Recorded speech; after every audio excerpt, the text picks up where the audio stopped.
తమిళనాడులో డీఎంకేతో పొత్తుపై సంచలన వ్యాఖ్యలు చేశారు కాంగ్రెస్ నేత మాణిక్యం ఠాకూర్. ఎన్నికల కోసమే డీఎంకేతో పొత్తు పెట్టుకున్నామని చెప్పారు. ఇప్పుడు ఎన్నికలు అయిపోయాయని, ప్రజలు ఎవరి వైపు ఉండాలో తీర్పు ఇచ్చారని అన్నారు. తమిళనాడులో బీజేపీ ఆర్ఎస్ఎస్ ను అడుగు పెట్టనివ్వమని అన్నారు మాణిక్యం ఠాకూర్. அவர் ஏனென்றால் தமிழக மண் இந்த மதவாதத்தை ஏற்றுக்கொள்ளாது என்பதற்கு எடுத்துக்காட்டு தான் திருப்பரங்குன்றம் சட்டமன்ற தொகுதியில் ஒரு 26,000-30,000 ஓட்டில் வெற்றி பெற்ற சட்டமன்ற உறுப்பினர் ராஜன் செல்லப்பா 3வது இடம் வர்றதுக்கு இதிலே தெரியணும். நம்மளை பொறுத்த மட்டும் மக்கள் மதவாதத்தை நிராகரிக்கிறார்கள் என்பது. இதே தான் தாவேகாவினுடைய தலைவர் திரு விஜய் அவர்களை பொறுத்த மட்டும் பாஜகவிற்கு எதிராக நின்று வெற்றி பெற்றிருக்கிறார். எடுத்துக்காட்டுக்கு இங்கே திருப்பரங்குன்றத்தில் வெற்றி பெற்றிருப்பது தாவேகாவினுடைய வேட்பாளர். ஆக மொத்தம் யார் மதவாதத்துக்கு ஆதரிப்போம் சொன்னாங்களோ ராஜன் செல்லப்பா, அவரை தோற்கடித்திருப்பது என்பது தாவேகா.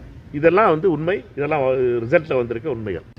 ராஜன் செல்லப்பா அவர்களுக்கு அவரை ஏனென்றால் தமிழக மண் இந்த மதவாதத்தை ஏற்றுக்கொள்ளாது என்பதற்கு எடுத்துக்காட்டு தான் திருப்பரங்குன்றம் சட்டமன்ற தொகுதியில் ஒரு 26,000-30,000 ஓட்டில் வெற்றி பெற்ற சட்டமன்ற உறுப்பினர் ராஜன் செல்லப்பா 3வது இடம் வர்றதுக்கு இதிலே தெரியணும். நம்மளை பொறுத்த மட்டும் மக்கள் மதவாதத்தை நிராகரிக்கிறார்கள் என்பது.